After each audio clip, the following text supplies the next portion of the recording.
కేంద్ర రాష్ట్ర ప్రభుత్వాలు దొంగ నాటకాలు ఆడుతూ పోలవరం జాతీయ ప్రాజెక్టును 41.15 మీటర్ల ఎత్తులోనే నిర్మాణం చేసి నిర్వాసిత కుటుంబాలకు అందాల్సిన 32,000 కోట్ల పరిహారం ఎగ్గొట్టడానికి కుట్రలు చేస్తున్నారని కాంగ్రెస్ పార్టీ సీనియర్ నాయకులు తీవ్రంగా ధ్వజమెత్తారు.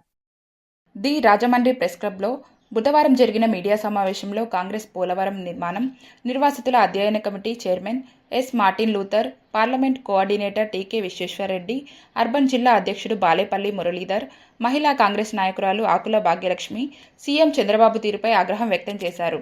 ప్రాజెక్టు వల్ల నిర్వాసితులవుతున్న 1,60,000 కుటుంబాలకు పరిహారం ఇవ్వకుండా వచ్చే ఏడాది మార్చిలో పోలవరం ప్రాజెక్టును జాతికి అంకితం చేస్తామని ప్రకటించడం దారుణమన్నారు.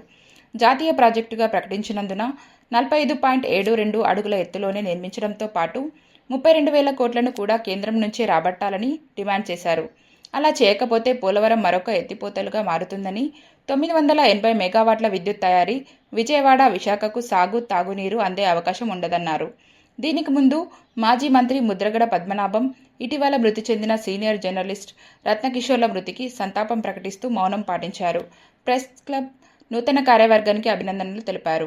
కాంగ్రెస్ నాయకులు మేడవరపు భద్రందొర, తాడి సూరిబాబు, బరే సుబ్రహ్మణ్యం, మోతా శారద, చిన్న మురళీకృష్ణ, కిషోర్ కుమార్ జైన్, డాక్టర్ వీరభద్రరావు పాల్గొన్నారు. ప్రస్తుతం ఉన్న నాయకులు ఆలోచన చేస్తున్నారు. ఇది చాలా దుర్మార్గమైన చర్య. బహుళాంతక ప్రాజెక్టు నుంచి ఆఖరికి ఎత్తిపోతల పథకం స్థాయిలో ఈ ప్రాజెక్టు నిర్మాణం తూతూ మంత్రంగా జరిపి ప్రజలకు అన్యాయం చేయాలి, ఇది మేమేదో సాధించామని చూపించుకోవాలనే ఆలోచనతో ప్రస్తుతం ప్రభుత్వంలో ఉన్న పెద్దలు ఉన్నారు. దీన్ని నిరసిస్తూ మా పార్టీ తరఫున మా షరీంలమ్మ గారు ఒక కమిటీని ఏర్పాటు చేయడం జరిగింది.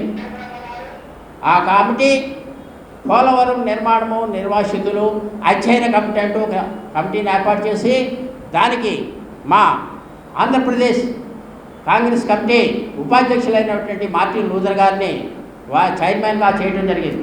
అలాగే మా విశ్వేశ్వరరెడ్డి గారు కమిటీ మెంబర్గా ఏర్పాటు చేయడం జరిగింది. అలాగే కొంతమంది పెద్దలను కూడా ఆ కమిటీలో ఏర్పాటు చేయడం జరిగింది. చంద్రబాబు నాయుడు గారు నేను 13వ తారీఖున ఒక పత్రికా సమావేశం పెట్టడం జరిగింది.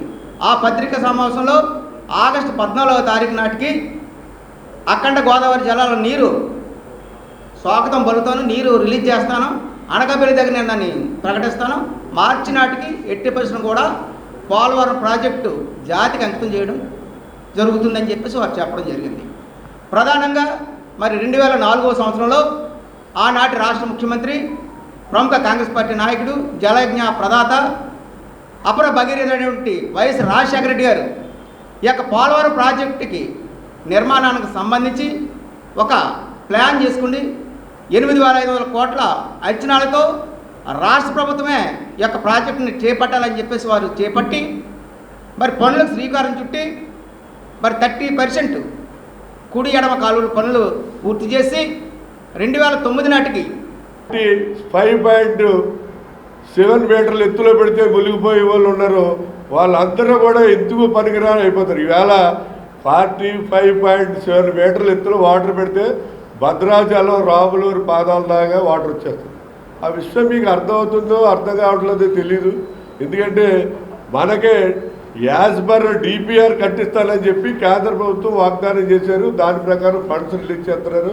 కాబట్టి మీరు ఫస్ట్ జాతికి అంకితం చేసే ముందు 45.7 మీటర్ల ఎత్తులో వాటర్ స్టాగ్నెంట్ పెట్టండి. అప్పుడు ఎంతవరకు మునిగిపోతుందో చూసుకోండి. ఆ మునిగిపోయే నిర్వాసితులందరికీ కూడా మీరు ఆర్ఆర్ ప్యాకేజ్ ఇవ్వండి. సుమారు 32,000 కోట్ల రూపాయలు మీరు ఇవ్వాల్సి ఉంటుంది. దగ్గర ఒక 38,000 కుటుంబాలు ఈ 45.7 మీటర్ల ఎత్తులో వాటర్ స్టాగ్నెంట్ పెడితే మునిగిపోయే ప్రమాదం ఉంది. వాళ్ళకి ఆర్ఆర్ ప్యాకేజ్ ఇచ్చిన తర్వాత అప్పుడు జాతికి అంకితం చేయండి. ఈ నిధులను వారికి ఇచ్చారన్న వివరణ అడిగితే దానికి నిరాకరించింది. ఆర్టీఐ ద్వారా మేము అడిగితే దానికి చెప్పిన సమాధానం ఏంటంటే థర్డ్ పార్టీ అంటే క్వాలిటీ నిమిత్తం చేసిన థర్డ్ పార్టీ యొక్క రిపోర్ట్ కానీ లేకపోతే సిడబ్ల్యూసి యొక్క రెడ్డి గారు చెప్పినట్టుగా అంచనాలు, డయాగ్రామ్ దానికి ఎందుకు 6 రెట్లు పెరిగిందన్న విషయాన్ని కూడా చెప్పడానికి నిరాకరించారు. అది మాకు వర్తించదు అన్నారు. వర్తించదు అన్న దానికి నాకు ఒక్క క్లారిఫికేషన్ చెయ్యాలి. ఉండి ఇవ్వట్లేదా, ఈ రూల్ లేదా? ఈ రూల్ లేదని అనుకుందాం.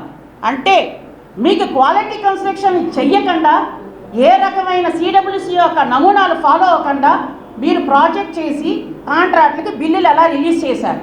మొదటిగా అనుమానం రావడానికి, బలం చేకూర్చడానికి ఉన్న ప్రథమ కారణం థర్డ్ పార్టీ క్వాలిటీ రిపోర్ట్ లేకుండా కాంట్రాక్టర్లకి బిల్లు ఏ రూపాన ఇచ్చారు.